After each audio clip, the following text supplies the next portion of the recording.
Go on, move. Let me say what I came to say. I'm here to tell you what you're up against being back on this mountain.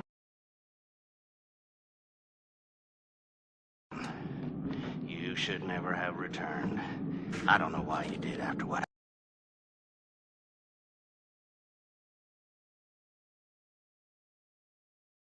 happened last year. You mean with Hannah and Beth? Yeah, how could you know without being involved? I don't take kindly to you kids coming up here to my...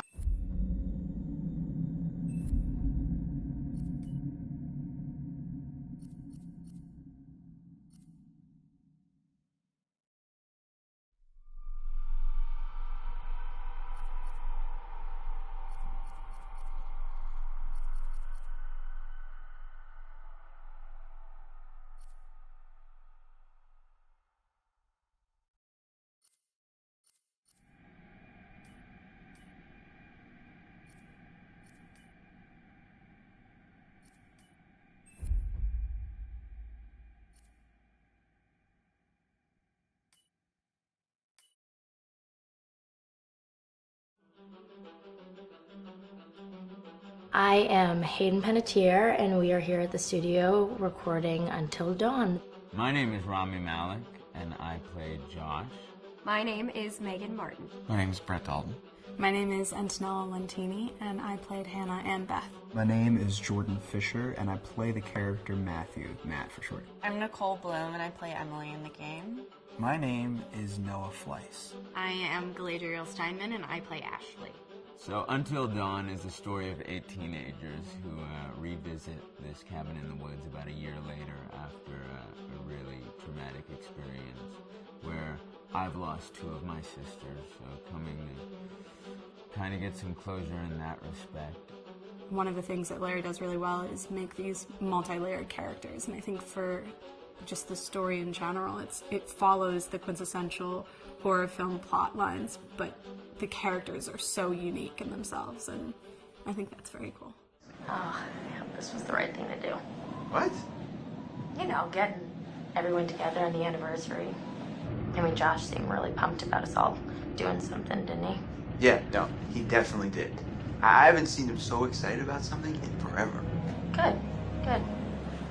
Sam and I have a few things in common, such as being huge lovers of animals, and she's a huge animal lover. She's vegan. She is a pacifist. I'm not quite sure if I'm gonna go as far as saying that I'm a pacifist, but she's spunky and cool. I know that she, I think, is made fun of a little bit by the rest of them who think that her morals and her beliefs in that area are a little ridiculous and they don't agree with them, but she doesn't care. It doesn't stop her from being herself, and that's something that I hope I have in common with her. You know, he definitely can be depressed at some times and a bit of a loner, but he takes some solace in one of his sister's friends, Sam, played by Hayden Panettiere, and invites everybody back to the same house the next year to kind of find some closure. Jessica she has a whole lot of personality. She is definitely the sort of mean girl character that, you know, at school she knows she's pretty, she knows that boys like her, and she's going to use it to her advantage. He's got a big heart, and you can tell that that's very evident, especially how he treats his girlfriend, Emily, and, you know, he's kind of a meathead, but in the best way possible. She really knows what she wants, and she manages to get that from whomever it is, whether it be Matt or Mike. You know, she's really driven, and I can definitely relate to that. My character is Chris, and he is what society might consider the nerd of the group, and he kind of embraces it. Ashley she's a little more serious than some of the other girls. She's definitely very intelligent and thoughtful. She kind of looks at the whole big picture of things. She's not quite as geeky as Chris, but they connect in a lot of ways. Mike is like big guy on campus. He's the class president who has some charm and has brain, and I don't know, people seem to like Mike. He gets away with a lot, though. He can be kind of jerky. The fact that he really just kind of wants everyone to be happy. I mean, he's a people pleaser, and I can definitely attest to being, you know, that guy. I'm always the friend that wants everybody to be happy and wants everybody to be taken care of, and that's definitely Matt.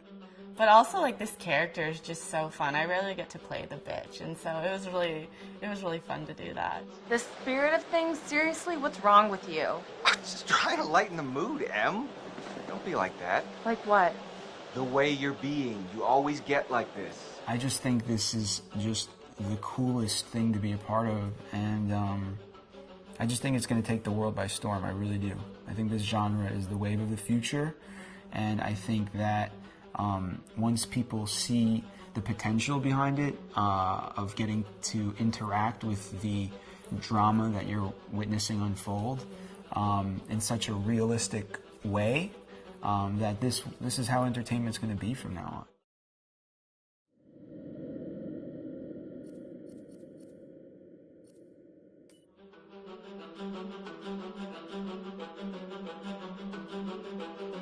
My name is Will Biles, Executive Creative Director of Until Dawn.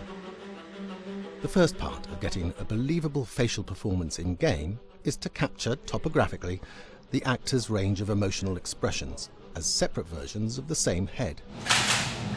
Every tiny nuance gets digitized and merged, effectively creating a model that can recreate every facial movement that the actor makes.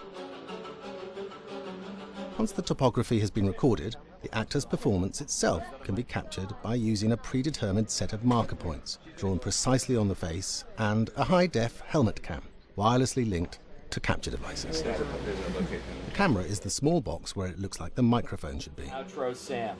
Mark. It records in high def the movement of the dots throughout the performance that will drive the expressions captured earlier. Unlike other systems, this form of capture is far less lossy because there are fewer interpretations between performance captured and performance rendered finally in-game. The audio is also recorded via two separate lavalier mics attached to the helmet. It takes a while for the actors to acclimatise to carrying around the recording devices and the helmet cams, but very soon the shoot becomes similar to any other effects shoot or a green screen shoot. The actors in these scenes are only recording facial animation, but use cursory body movements for pacing. Wait, and maybe we should all stick together and find everybody and make sure they're all okay, so... 1-1, the year before the prank. Take 2, Mark. Other than the other actors, they have to use their imagination for everything and everywhere that they are supposed to be seeing and feeling. Idiot! So dumb! From a hot midday studio in Los Angeles to a freezing midnight mountain in British Columbia.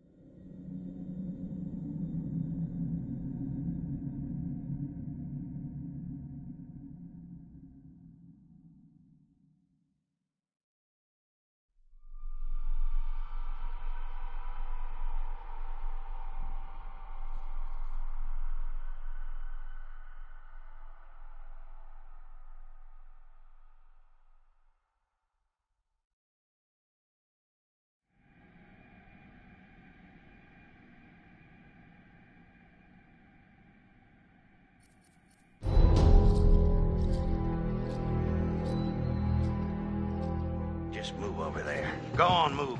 Let me say what I came to say. I'm here to tell you what you're up against being back on this mountain. You should never have returned.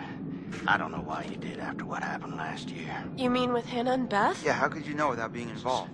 I don't take kindly to you kids coming up here to my mountain. Your mountain. The mountain don't belong to me, it's true.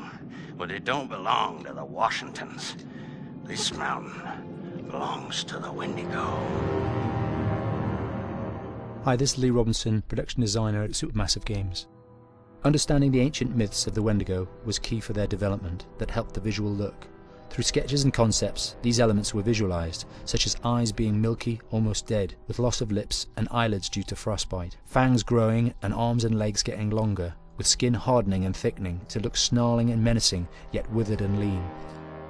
The hell was that?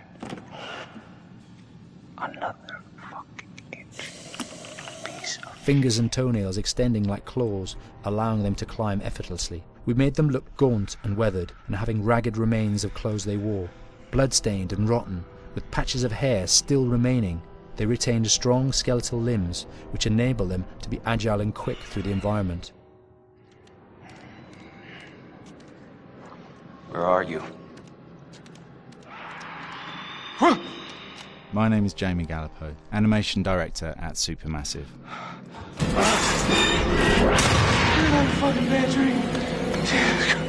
The overall direction on the creature was to be very strong, to be extremely fast. We wanted a spider-like movement to the creature. 1 minute scampering to leaping and then crawling, almost instantaneous.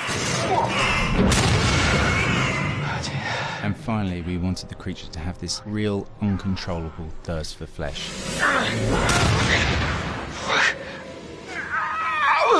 From a sound design perspective, the Wendigo is a real challenge. For the main vocalisations of the Wendigo, we used our own vocalisations, various different animals from the exotic to the farmyard, various plugins and processes to gel these sounds together and keep a human resonance behind that voice, telling the backstory of the Wendigo.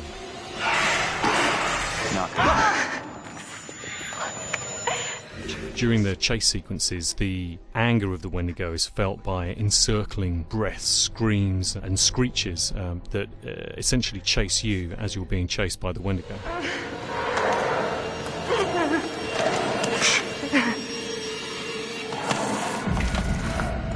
We would layer them up in a multitude of layers, sometimes 15, 20 sounds playing at the same time, to build up the vocalisations for this fearsome creature which is always in attack mode, hyperactive and chasing you throughout the game.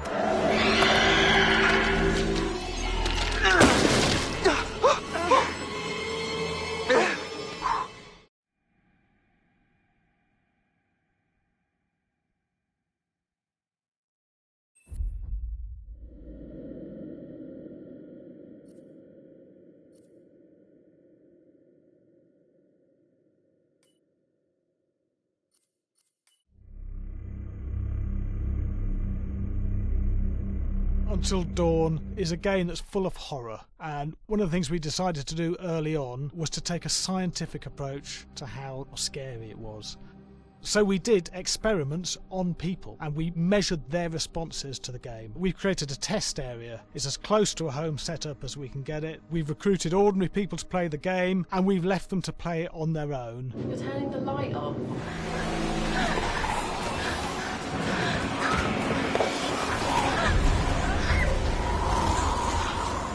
The only difference is it's rigged with cameras and microphones that relay the data through to the next room where people are watching them play. Bracelet here we use for biometric testing. It measures the player's emotional response. It's called a galvanic response. As an old-fashioned lie detector, when you're stressed, you sweat a little. Very sensitive, and picks up tiny changes if the player is feeling anxious or scared. That data's fed back to a testing team.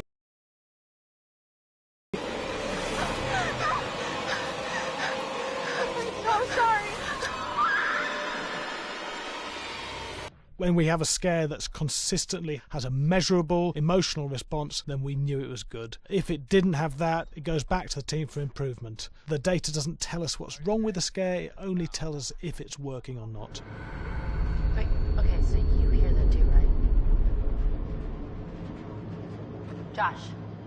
Here we have a chapter relatively early in the game.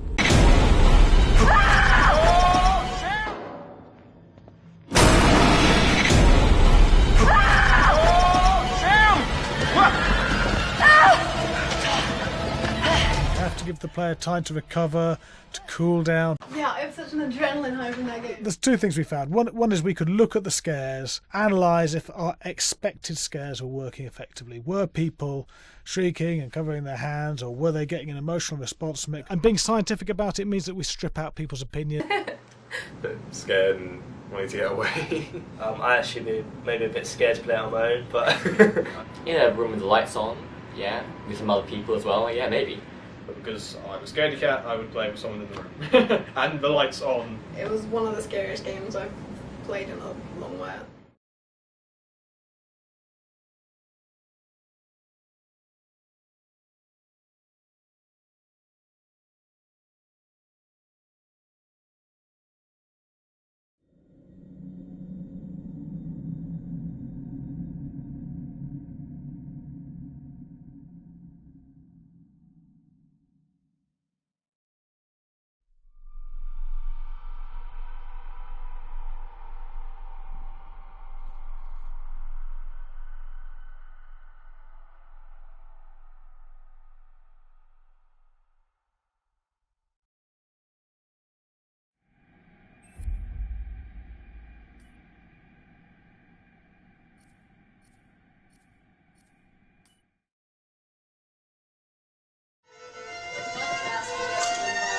Yeah, fast and violent. That's what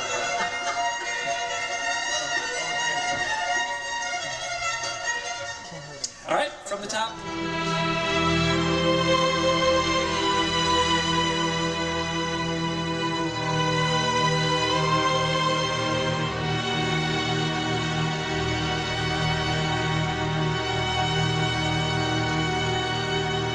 My name is Jason Graves, and I'm the composer for Until Dawn.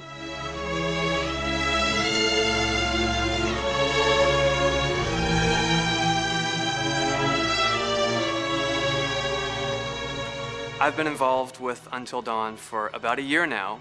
Originally, I was contacted by Barney Pratt, the audio director. I think that had something to do with my lineage of horror games, and hopefully not the fact that my last name is Graves, although a lot of people seem to associate my name with scary music.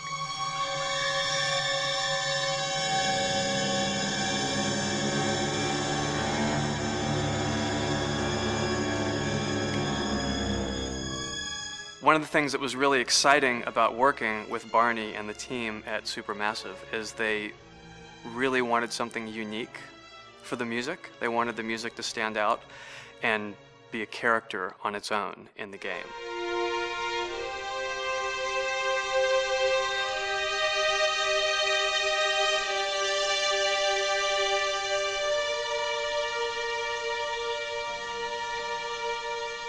When I'm first starting on a new score, and it doesn't matter if it's film, television, or games, I always end up going to the main theme. Sometimes the developer or producer isn't even necessarily interested in the main theme at the beginning. I just want to do it for myself, because for me the main theme is the identity of the game. It establishes the mood, the atmosphere, and the character of the music and how it's going to be playing in the background. And that's what we did with Until Dawn. That was actually my demo pitch to Supermassive Games. I put a main theme together, recorded all the instruments at my studio, and sent it to them. And they liked it. We actually ended up recording that exact theme, all the instruments and everything, live here at Ocean Way, probably 9 months ago. And that's what we've been using in all the demos for the game, and that's the final version of the theme that is the main theme that you'll hear on the menus and in some key pieces of gameplay.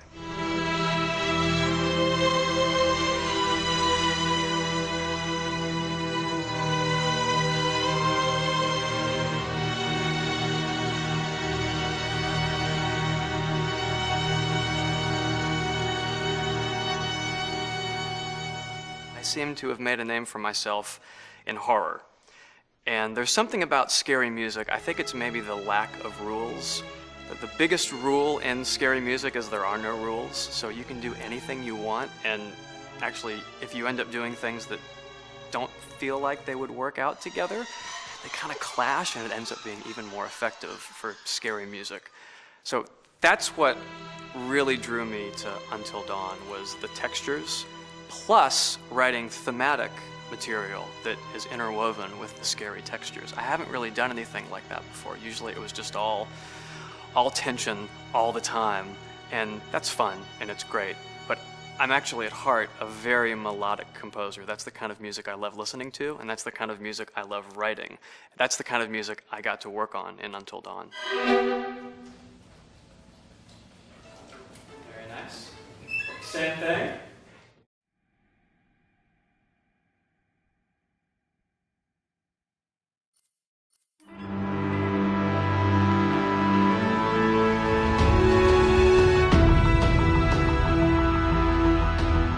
Because Until Dawn has a dynamic, ever-changing story, the facial performances and the body performances are recorded separately, with different systems.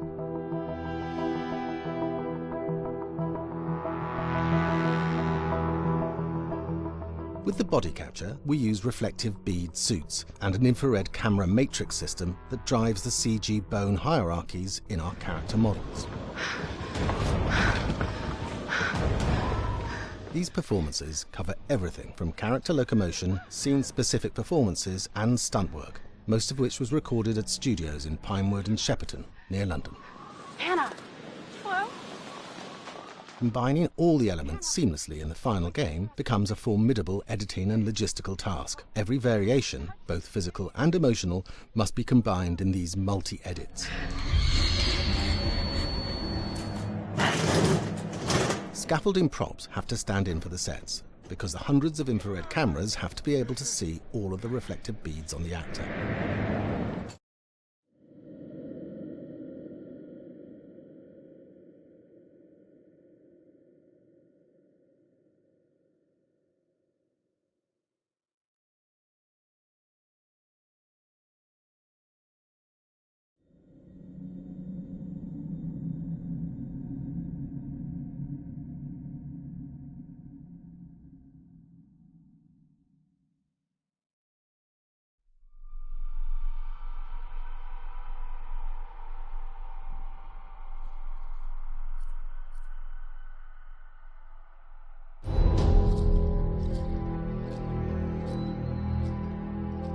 Just move over there. Go on, move.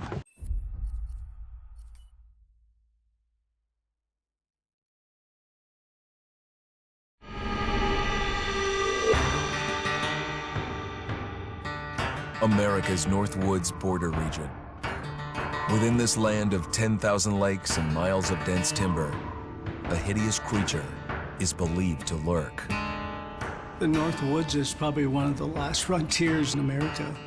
There's still a lot of places in this area that hasn't been set foot by man.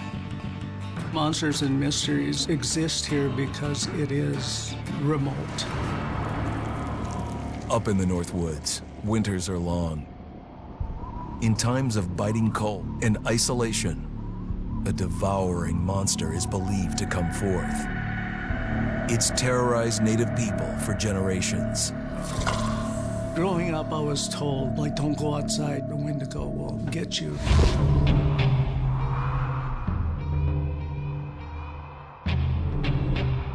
Among the traditions of the northern Algonquin tribes is the Wendigo, a monster that can seize hold of a person to carry out its hunger for human flesh.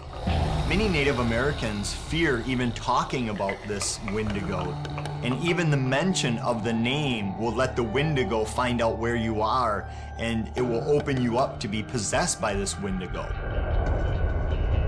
The most famous case of a Wendigo possession took place in 1879. In the deep woods outside of Edmonton, Alberta. Swift Runner, a Cree Indian, was a trapper and a guide. He had left town the previous autumn with his wife, 6 children, and his mother. But when Swift Runner returned in spring, he was alone.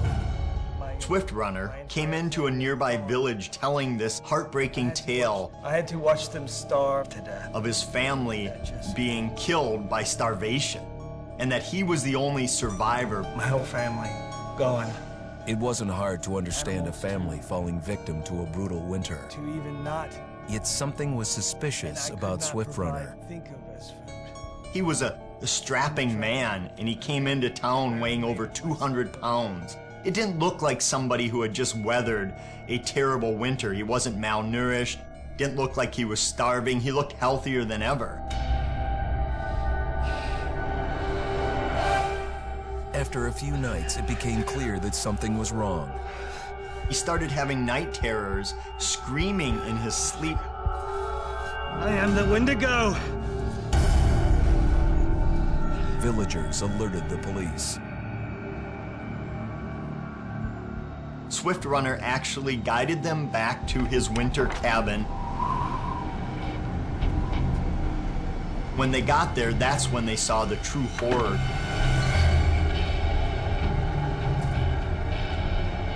Human skulls were scattered around, many bones, some of which had been snapped in half and the marrow inside had been drained. They had never seen anything like it. Swift Runner had killed his entire family, shooting them, hitting them with an axe, strangling, and then eating most of their bodies.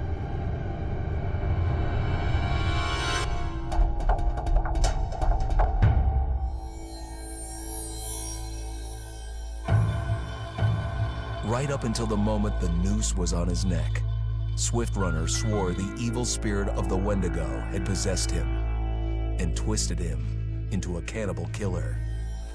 When he was on the gallows, Swift Runner himself said, "I am no longer a man."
Deserves it. It is not her fault that she has a huge crush on Mike. Hannah's been making the moves on him.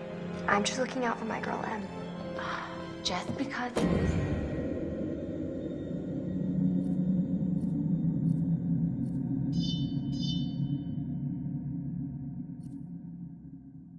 He's classy.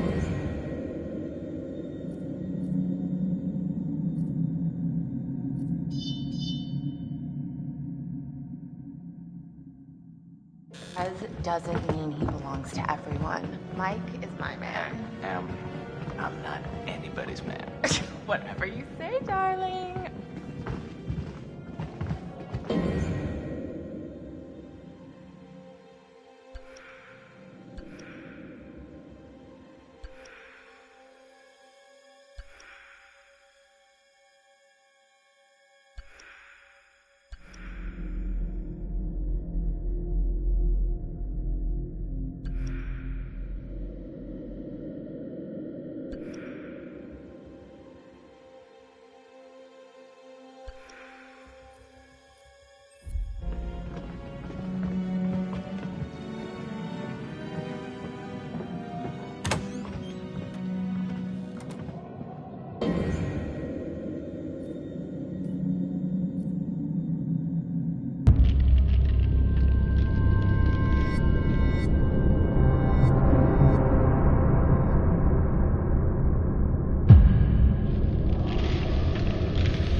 if you...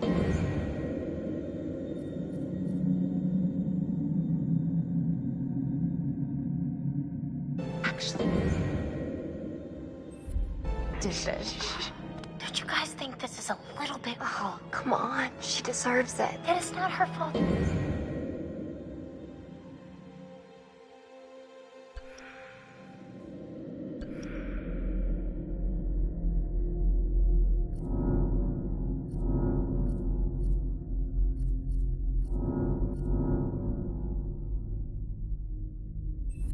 She has a huge crush on me.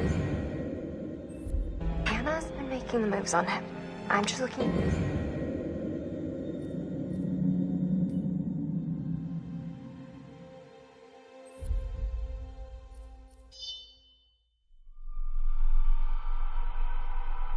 for my girl, Em. Just because he's class prez doesn't mean he belongs to everyone. Mike is my man. Hey, I'm not anybody's man. Whatever you say, darling.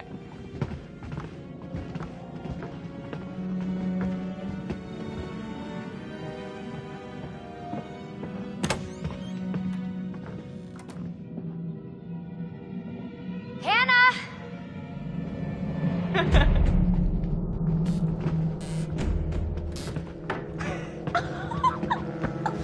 She's here. Shh, shh. Mike.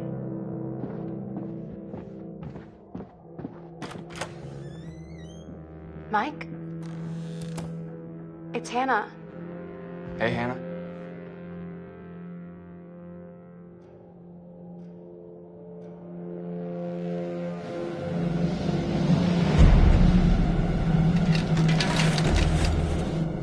Hey, did you see that?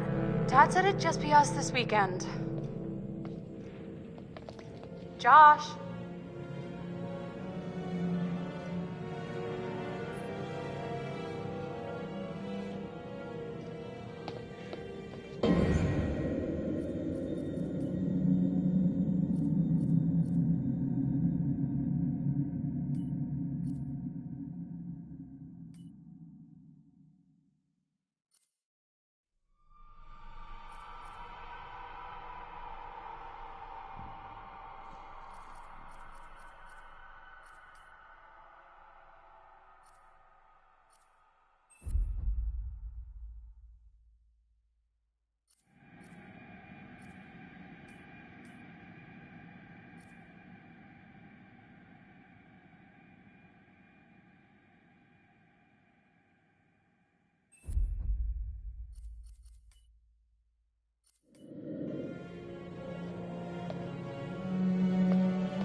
Cielos, Josh.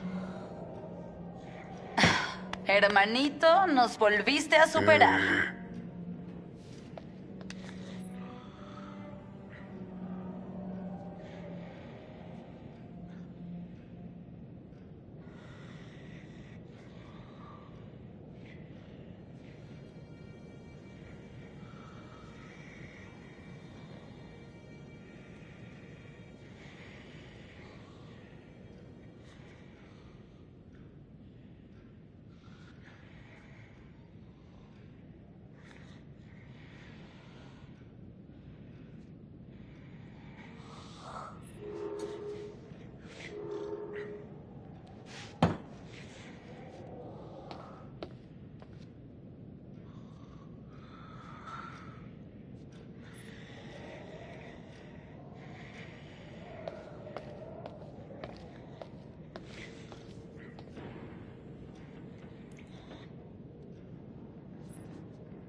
Ay, por Dios.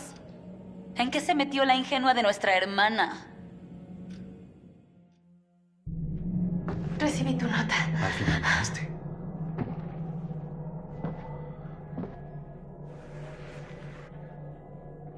Quizá tengamos que, ¿sabes?, besarnos y ver a dónde llegamos. Oh, claro que sí. Ay, por Dios, se está quitando la camisa. Ay, Dios mío. Matt, ¿qué están haciendo aquí? Hannah. Lo siento, Hannah, mira, se nos no, fue de las es manos, solo pero... una broma tonta. Diablos. Ustedes son unos idiotas. ¿Lo sabían? Hannah.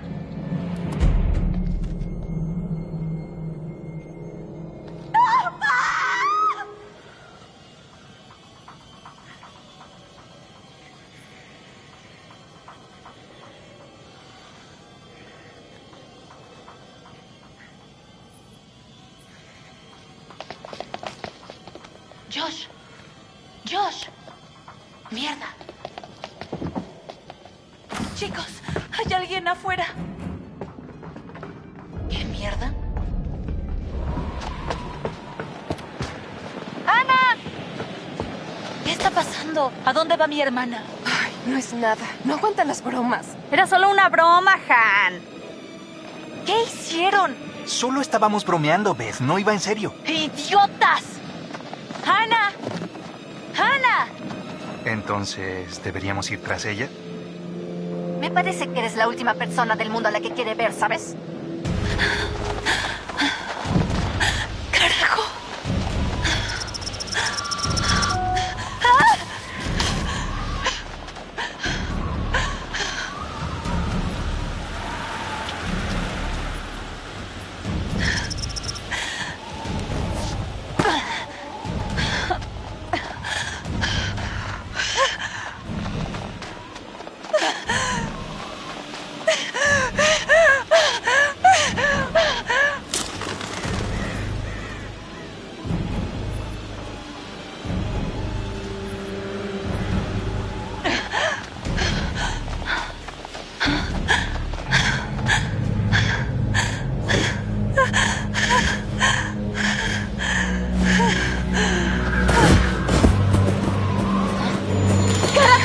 ¡Mierda, carajo! ¡Demonios, Hannah! ¿Dónde estás?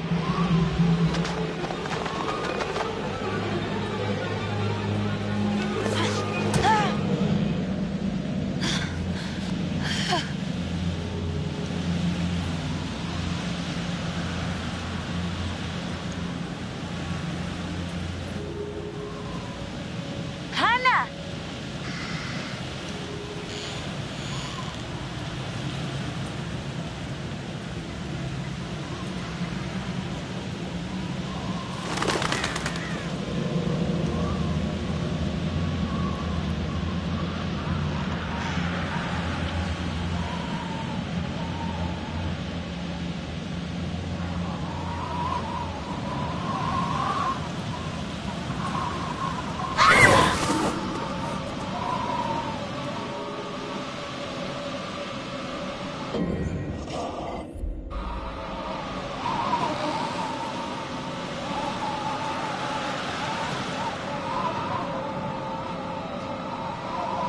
¿Hola?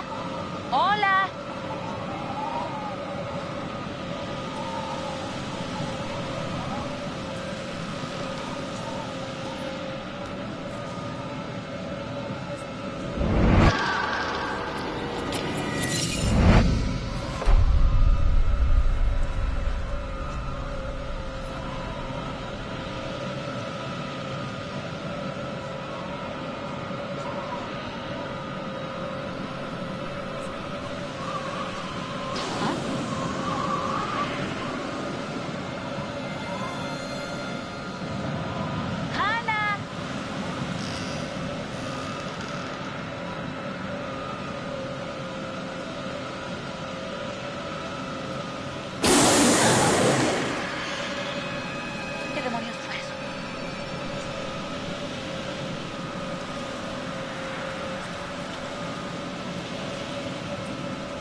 Hannah. Dios mío, debes estar congelada. Toma, ten mi abrigo. Soy tan tonta. Soy una idiota. Hannah, Beth.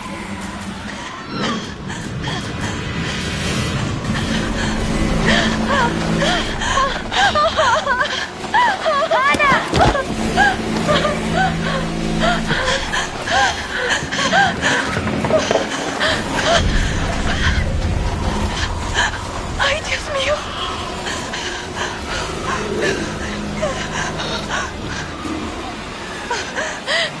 ¡No! ¡No! ¡Mierda! ¡No! ¡Ay, Dios mío! ¡Mierda! ¡No! ¡Ah!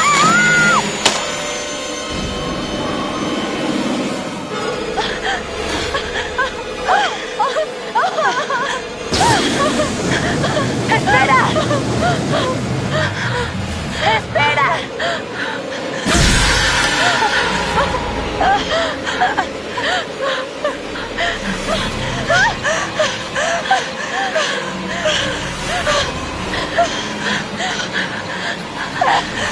Lo siento mucho.